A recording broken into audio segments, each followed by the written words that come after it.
Olaizola II, Martínez Irujo, Xala, los tres grandes campeones y Mikel Urrutikoetxea.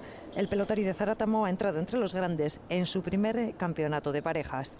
Sorprendido puede ser que sí, ¿no? La verdad es que cuando se presentó el campeonato nadie daba un duro por nosotros y bueno, estar en la liguilla de semifinales con tres nombres como son Xala, Aimar y Irujo, pues es algo bonito para mí, ¿no? En su cuarto año como profesional, Urrutikoetxea sigue dando pasos. Adelante, en 9 meses jugará la semifinal manomanista y la del campeonato de parejas. Más agresivo yo diría que sí, ¿no? Yo creo que este último año pues he dado ese paso, ¿no?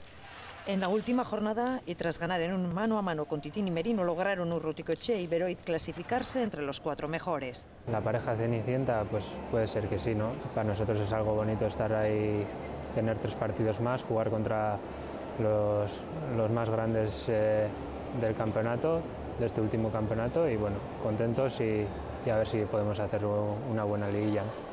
Aunque el objetivo está cumplido, no renuncian a nada. Se enfrentarán para comenzar la liguilla a los campeones del 2010, Xala y Zubieta, el domingo en Eibar. Zubieta, estando bien, es uno de los zagueros que más me gusta, y luego Xala, ni que decir, ¿no? Un deseo de estas semifinales, pues dar buena imagen en estos 3 partidos, ir partido a partido y a ver si tenemos alguna opción de entrar a la final.